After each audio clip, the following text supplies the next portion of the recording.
Hello and welcome to Taskmaster Talks with Kevin Sullivan. I'm your host, JP John Paz. With me, of course, the star of the show, the former WCW and ECW World Tag Team Champion. He is, of course, one of the greatest minds and bookers ever in the history of the business, the Games Master, the Taskmaster, the Devil himself, Mr. Kevin Sullivan. Kevin, how you doing today, sir?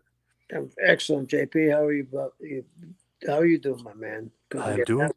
doing good. It's absolutely freezing, which is odd for the month that it is, but weird weather here in New Jersey lately. Don't know why, but it's terrible. Yeah, did you get snow? A little bit, yep. My brother lives in New Hampshire, lost power, and they were snowed in. Yeah, Yeah, guy I work with works in New Hampshire. He said he literally couldn't get out to go to work. He was stuck inside, stuck home. yeah, yeah, yeah. So I wanted to mention to you GNW Greater North Wrestling in Canada, May 6th. You're going to be there. You're going to be managing James Storm. How did this come about? Uh, the promoter called me. I was supposed to go there when the COVID was hitting, and it's a make update, so I'm really looking forward to it. You like your time up there in Canada? Well, I like to go up. It's very nice, and it's great to travel, JP. It's great to travel. I feel like you always create a buzz when you're up there in Canada. Something always goes crazy up there. Yeah, yeah. It's always interesting. GNW Greater North Wrestling. Like I said, May 6th up there. When you go up to Canada and you're there, you're in full devil mode? Are you you know what I mean? Are you got your booker hat on? You got your manager hat on? You got your devil Oh, hat on? manager hat. Yeah, yeah. Looking How'd you forward to it. how'd you get associated with James Storm? I've known James from the Texas, the Southwest Fury. Oh, right, right. Okay. Oh, I forgot he was a part of that. Yeah, that Yeah, was pretty. That organization was pretty hot for a time there. it was very hot, very hot. They were doing 1,200 people. Then there was a change in management. You know, Yeah, it was like hot during almost during when everybody else wasn't. Like it was during COVID. It was they were exactly, kicking ass. exactly. Well, now you and James get to reunite in Canada on the 6th for GNW. That should be a good one. Always something going on, like I said, with you in Canada and GNW. Something is always buzzworthy coming off those shows. Looking forward to it.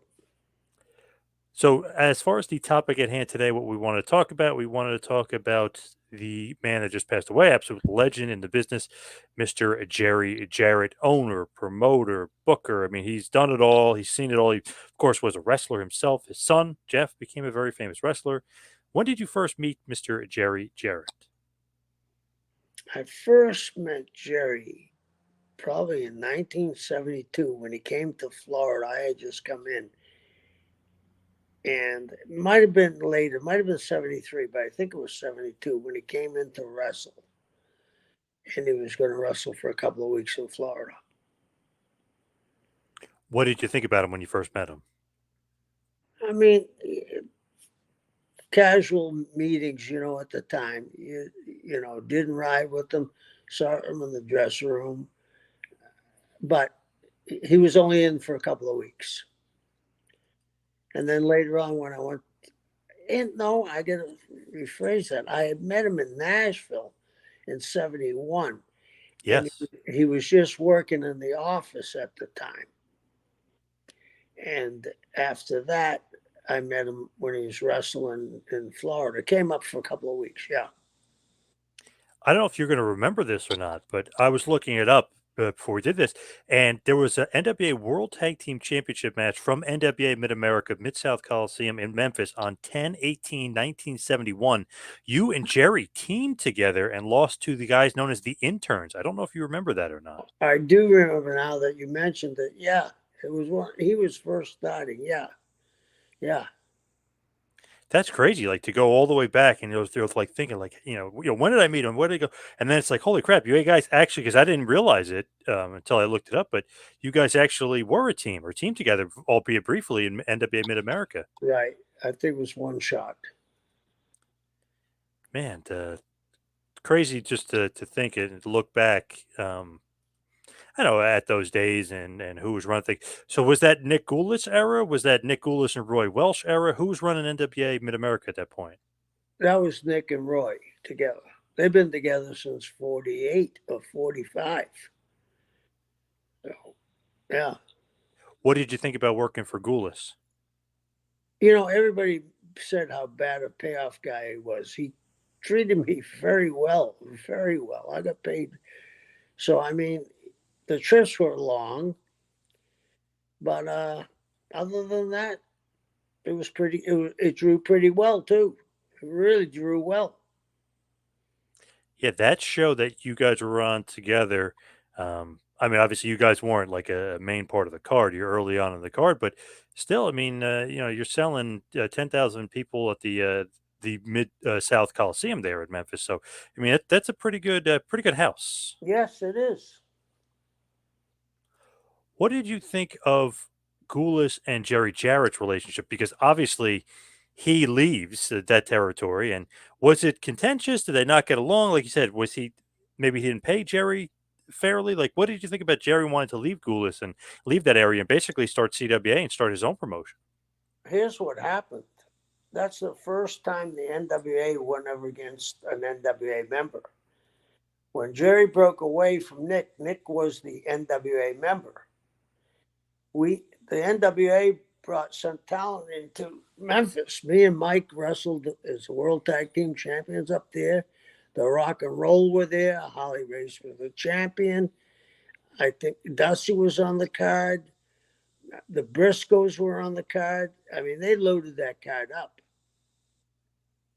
And that had never been done before where they worked, that I know of, uh, ran against an NWA member and backed the, as they called it, opposition.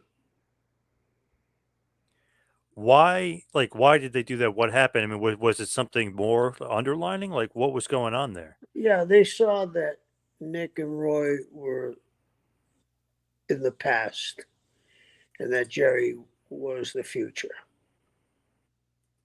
Did you agree? Absolutely, absolutely. And they had pissed guys off, Nick and Roy, and probably broken deals with other promoters.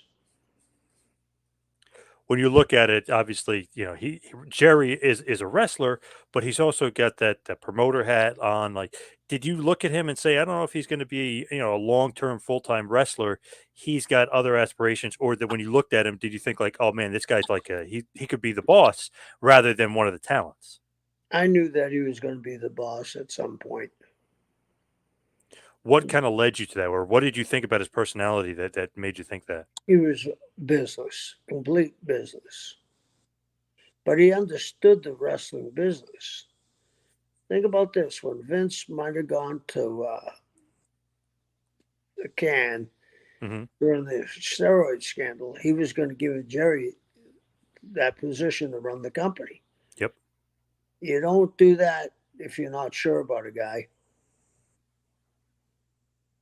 Why do you think that Vince picked Jerry? If we're just staying on that topic, why do you think he picked Jerry? Because Jerry was so smart and he could see the big picture. But why Jerry over someone else? You know what I mean? Like, why not somebody in house? Because nobody was smart. He didn't have anybody at that time, or he didn't think was smart as Jerry Jarrett, or had the connections. Do you think that when you look at it, and some other guys from WWF, whoever it would be, JJ, Bruce, whoever's there at the time, you think there was some jealousy there that you're picking Jerry, he doesn't even work here, and he's going to take over this huge Well, company, that wasn't JJ's position to run the company. That wasn't Bruce's either, right? right? Jarrett had ran a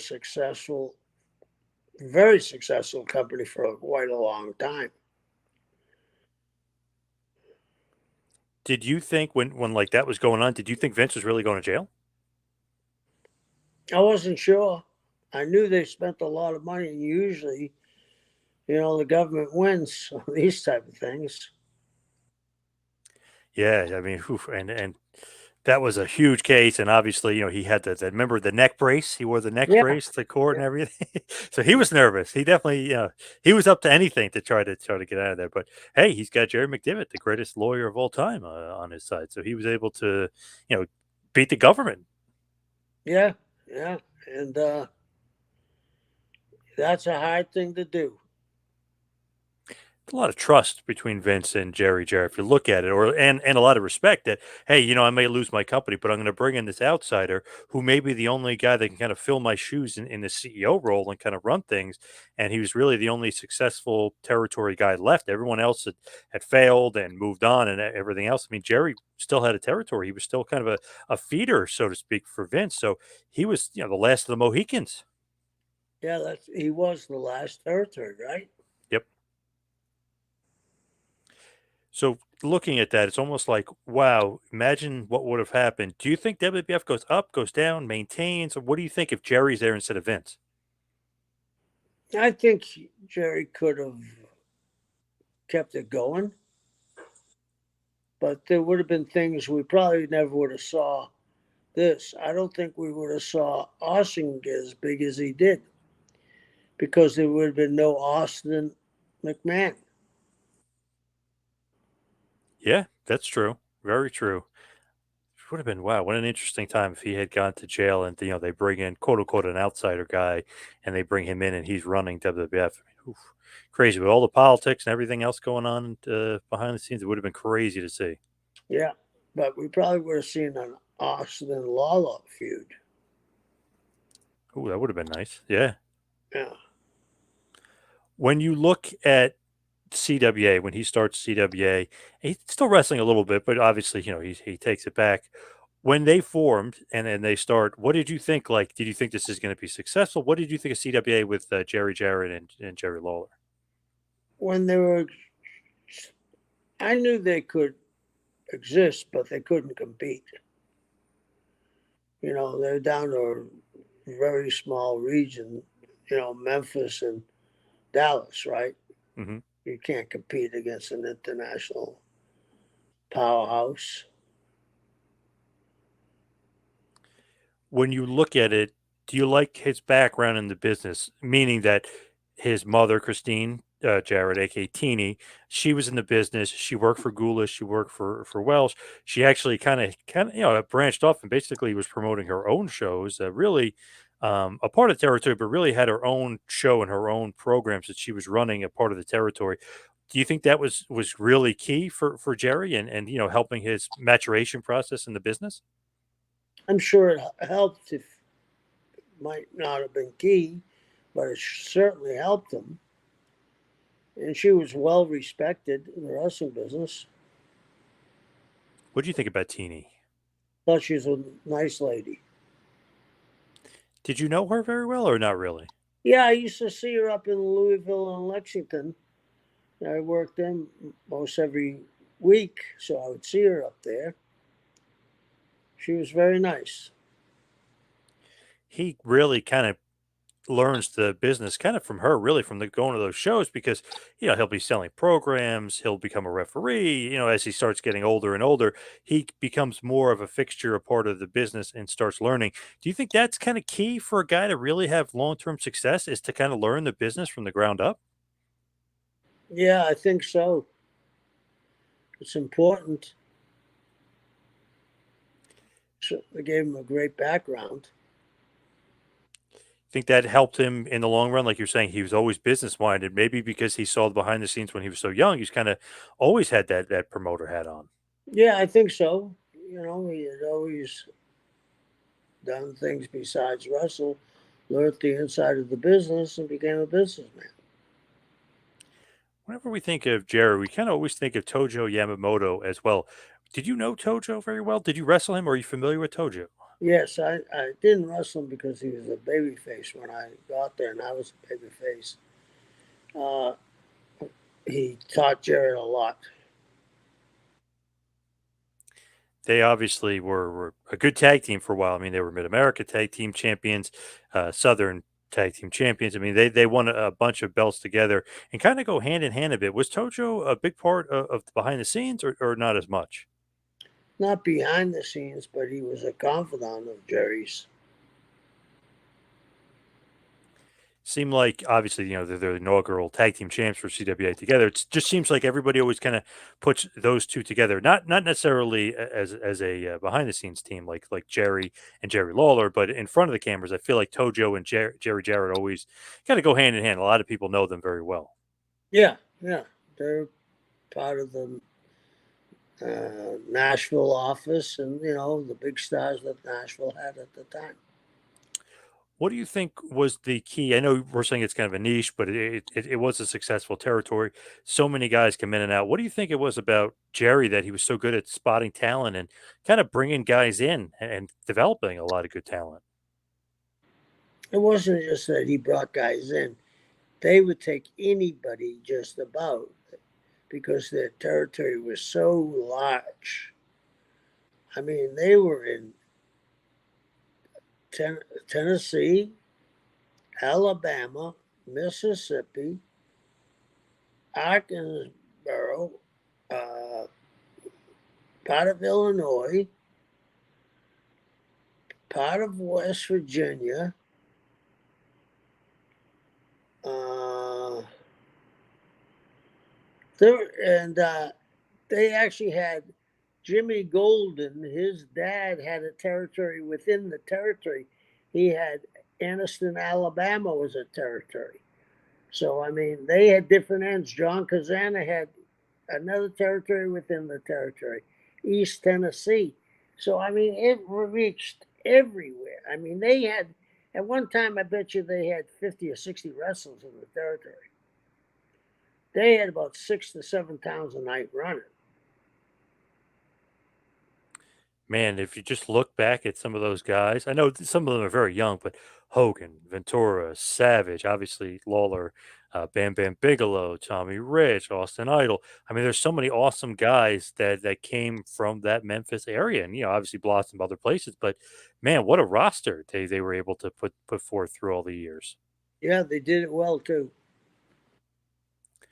When you look at CWA, obviously you think of Jarrett, but you think of Lawler as well. With the success of Jerry Jarrett, would it have happened without Jerry Lawler? Oh, Jerry was over like gangbusters. And he could turn heel or babyface. It didn't matter to the people. They paid to see Jerry Lawler.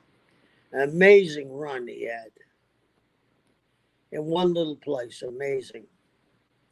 You think that Jerry, well, I mean, really, Jerry Jarrett is responsible for Jerry Lawler, but do you think he's as successful as he is without Lawler? It doesn't seem like, what I mean? Like he's the I king. don't think they both would have been successful without each other.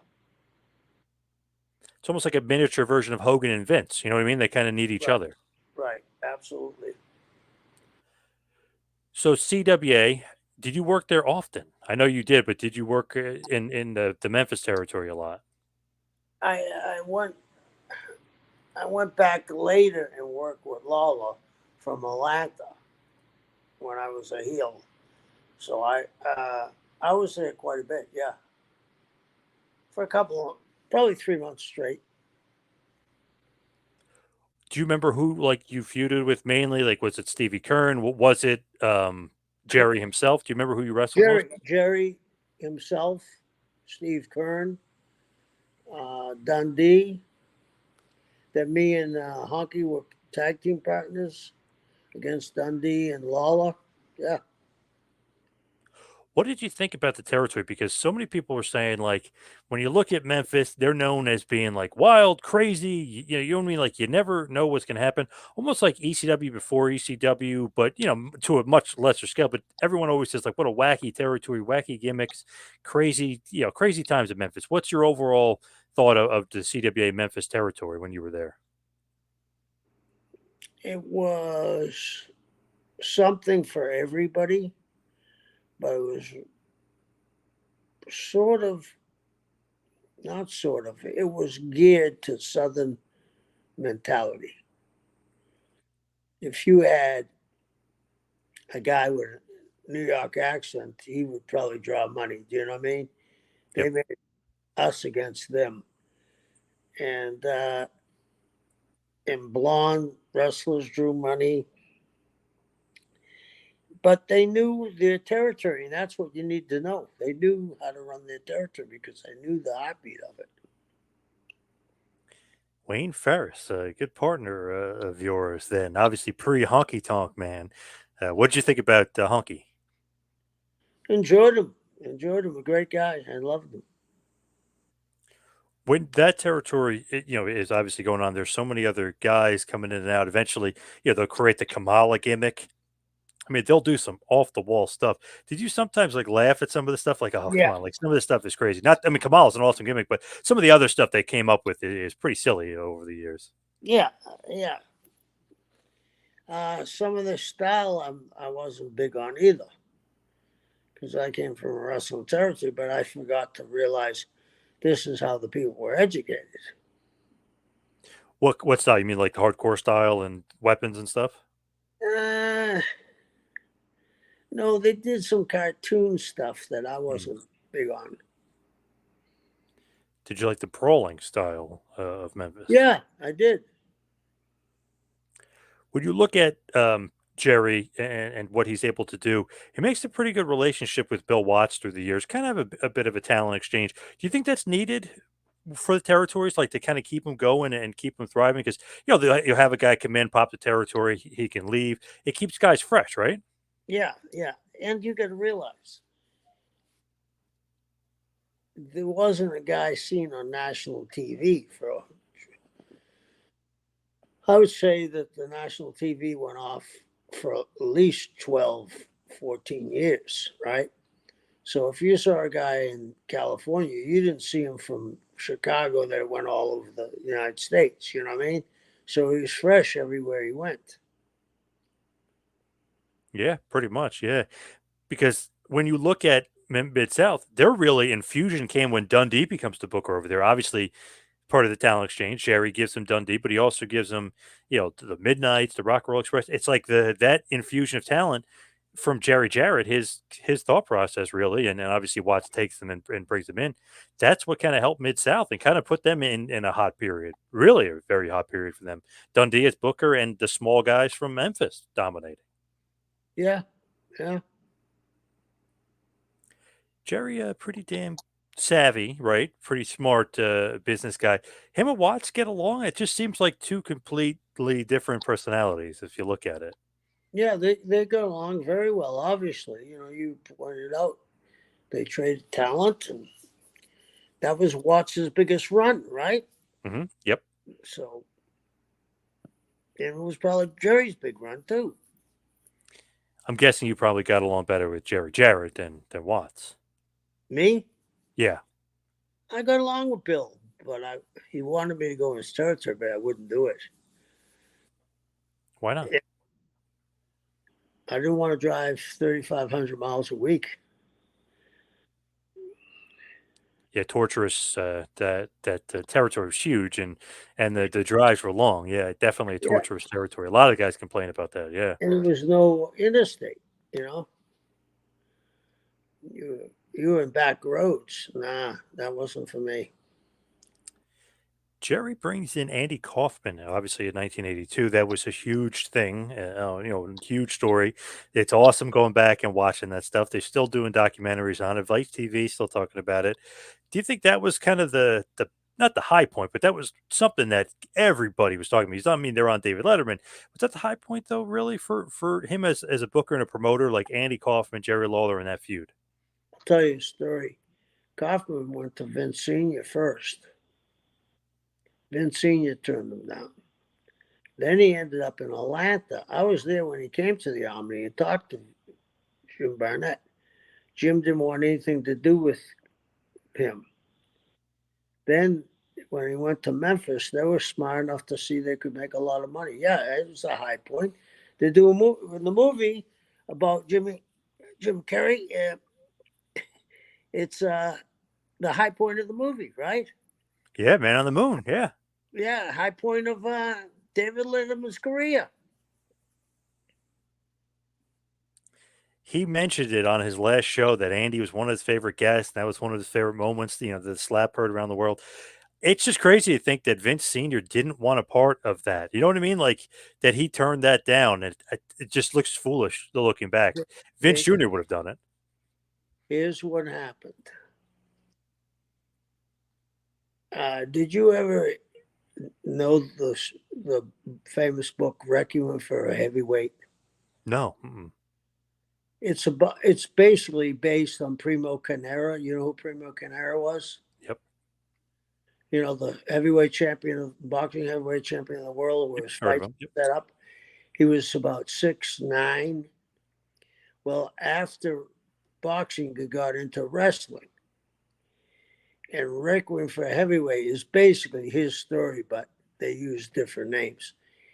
They showed wrestlers in the dressing room, and this movie was made about 1960. They showed wrestlers dressing room, Haystack Scalloon, Jerry Graham, I think Chief Big Heart, a couple of other guys. And the wrestling promoters went crazy because of that. I got a chance to be in a me and Ivan Koloff one time, and her name was Julia Taylor, actually called me. She had gone to the Omni one night, and I was working with Ivan, and our pictures were on the cover. And she called me and said, "I'd like to get you guys in a part of this movie."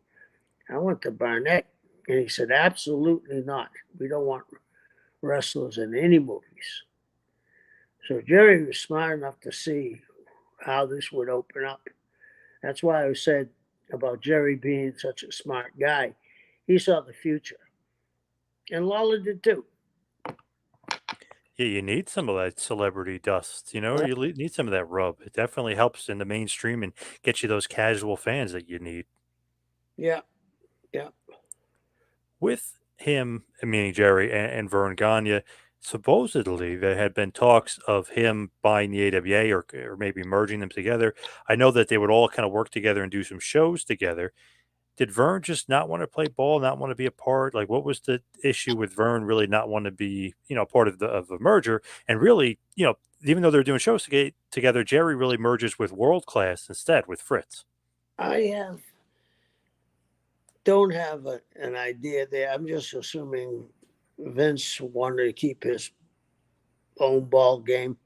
But with Fritz, a lot of the boys had tragedies. Fritz was getting tired. You know what I mean? So that it was easier to deal with for Yeah, Fritz because of all the tragedies that was going on in World Class with his sons, Gino, and I mean, geez, I mean, Lance Von Erich leaves. He's not really Von Erich. I mean, there were so many things that happened in World Class. It was yeah, nuts. yeah. It was crazy. What do you think about the USWA? The USWA gets put together, obviously, which is still Jerry Jarrett and Jerry Lawler, but basically that's the CWA plus World Class. They create United States Wrestling Association. Did you think that had legs to it? Did you think No, that anything to it? Because the Texas Tennessee thing, or no? no, no. The way that they really kind of survive, though, is really a talent exchange with WWF, really like 92 ish and going forward. They kind of become like a feeder organization. Do you think that was him just like, I got to survive? We should team up with WWF and I'll be a feeder for him? Sure, sure. Of course, he saw the writing on the wall. Do you think that that's almost saying, not giving up, but that's almost saying, like, man, I got to move on from the business kind of thing? Well, yeah, probably because all the other people had fallen, and he was going to come in anyway against them. And any talent that he was developing was going to go up there, right? Yep. Nothing he could do. You That was can't. pretty smart, though. I thought that was really smart of him to team up and obviously, work with Vince. And rather than compete, you're the last remaining territory, you're the last survivor. Might as well become a feeder and feed the beast. Right, and you can't stop progress. So looking at it, he does get out of the business basically in '97. He kind of just sells to Jerry Lawler and kind of gets out of wrestling. You think he was just done? You know what I mean? Like, was he just done with wrestling? Because I mean, he was successful in many other ventures, construction and a lot of other ventures that he was pretty financially secure with. Yeah, I'm sure he's just done. I mean, he had his run. There was nothing left. There was no territories. He became a feeder system and wanted to go, change his tune. And we mentioned earlier, obviously, to really start the show, we were talking about how he was going to replace Vince because of the respect everybody had, and he was the only successful promoter. Vince thought Jerry would be the perfect replacement. That was obviously during the 93, 94 time period, a little bit before he decides to exit the business. But also during that point, it's interesting to note that Vince kept him on the payroll as a consultant. I don't know how much he consulted with him or didn't consult, but that's pretty interesting, right? I mean, he kind of kept him on the payroll. He must have liked the guy, you know what I mean? Like, He that's a appreciated lot. what Jerry was going to do for him. That's only good business. Do you think that that's, like, a different side of Vince? Because to me, everyone's like, "Oh, he's such a, cutthroat, he's an asshole, this and that." Like, that's kinda shows a different side that he's paying this guy doesn't even work for him anymore because, "Hey, thank you," basically. "Hey, thank you, I'm gonna Yeah, keep paying you." yeah. I think Vince has been probably a pretty loyal guy to a lot of people. Did you also know during the same time, and Jerry and I interviewed Jerry a few times before, and we talked about this, he asked for Vince's blessing, and Vince kept paying him. So during this period, WCW, Bischoff calls him, and he becomes a consultant for WCW. So he's like a consultant for both at the same time and getting paid by both. And Vince said he didn't care. Like, did you know that? Like, that's kind of crazy, I didn't really know that, but I can understand Vince's point of view. man. And obviously, I don't know how much Eric used him or didn't use him, but obviously he respected the knowledge that he had too, and kind of wanted to put him on board and see if he can, shoot some things by him and get some ideas and some consulting from Jerry too. Yeah, yeah, smart. You ever heard of that before? Like a consultant for the two big companies? Have you ever heard of like No, something like that never heard happening? that before. It's got to be somewhat like you don't want them telling Jerry one thing and Jerry going to another. I mean, he didn't and wouldn't, but you know what I mean? Depending on the person, you don't want him giving information from one Well, company to they're another. going to sign a non-disclosure, and if, especially in big business, if you mess up there, you can get your ass sued. Then, of course, 2002 rolls around a few years later, and he starts NWA TNA with his son Jeff, who obviously a legend in the business in his own right. TNA obviously it didn't. I don't know. It wasn't as successful to put it mildly. Wasn't a successful company for the most part. I guess people would have differing opinions, but it wasn't a competitor to the WWF. Basically, is what I'm saying. Not a competitor to WWE. What did you think about NWA TNA? The premise was okay, but I think I'm with you. I just was going to be very hard to catch Vince at this time. With TNA, he basically is there for a little bit, and in October of 2002, and really they began in June, but he sold 72% of the controlling interest to Panda Energy. And that's when the Carters come in because they really needed money to keep this thing funded. So he's kind of, moved out of power, so to speak, a little bit. Jeff is obviously still in power, but it's really Dixie's show kind of going forward, and it kind of pushing him off to the side. Then in 2005, he finally leaves and really has a dispute over the direction of the company and leaves. Do you know anything? Do you have any inner workings of what happened there with Jerry and Jeff and like the breakdown and him leaving TNA, the company he started? No, I have no idea. I really don't. What have you heard? That he wanted to do certain things and go in a different direction, and they were thinking like sports entertainment, and obviously, with Russo booking, they kind of had a different philosophy or a different thought, and he wanted to go in one direction, they kind of wanted to go another, and then him and Jeff had a lot of creative differences, a lot of personal differences, and that kind of created a friction between Jerry and Jeff for years. I could see that. Then on top of that, a guy named Oleg Proteus, who everybody probably knows as Vladimir Kozlov, Jerry was basically his manager, and, in real life, and it was kind of where should he go? TNA didn't want him for whatever reason, so Jerry says to Vince McMahon, "Hey, you want Vladimir Kozlov?" Vince takes a look at this guy. He's a monster of a man. He's a sambo champion. And Vince wants him and brings him in, and that also created a problem because hey, Jerry, you used to work for TNA, and now you're working hand in hand with Vince, giving him talent. I don't know if you were aware of that situation at all either, but Vladimir Kozlov, with Jerry Jarrett's guidance, gets signed to WWF in 2005. No, I was not aware of that. So that created a bit of friction as well. Like, hey, what the hell? You're but apparently Jeff didn't think he'd work in TNA or didn't want him. So Jerry just moved him to WWF, and Vince loved him and wanted him there. Well, now that you've told me the story, I can see that. They obviously reconciled many years later and had a good relationship. But when Jerry left the wrestling business, he did a construction company, international TV distribution company. He had the Jared Parsons TV network for a little bit, which was on Roku and different things. So I mean, he had a big library that he had of wrestling, obviously, and he put that on those channels. But did you talk to him at all, like post his wrestling run? When was the last time you talked to Jerry Jarrett? I actually had a nice conversation with last year's Cauliflower Alley Club. Wow, what did you guys talk about, and how did that go? We talked about, he put me over, and we put each other over, and it was nice to see him. And, you know, he just felt at ease. He had accomplished what he wanted to. And he was very successful. And he did a hell of a job. And he, you got to realize a lot of people ate because of Jerry. He worked hard at his job. You can't fault him for that. He did really well for himself, and a lot of people did well that came out of there. You know what I mean? Everybody from The Rock to McFoley to Austin to Hogan went through there. So I think he did laid his legacy to rest, and God bless Jerry Jarrett. So he died, of course, this past year, February 14th, to be exact, Valentine's Day, at the age of 80. He was undergoing treatment for esophageal cancer, and he died of a heart attack. So obviously, RIP to Mr. Jerry Jarrett. But that was just some sad news, but still had a great life and lived to be 80 years old. Yep. I had a couple great interviews with him. He was awesome. He was so nice. He was so cordial. He was so cool and easy to talk to, and kind of could ask him anything, and he'd open up on it. He also had a couple books: the Story and Development NWA TNA, New Concept in Pay-Per-View Programming, which came out in 2004. Then he had another book which was great that came out in 2011 called The Best of Times. So if you want more information on him and his background, obviously check out those great books. But you kind of summed it up with his legacy.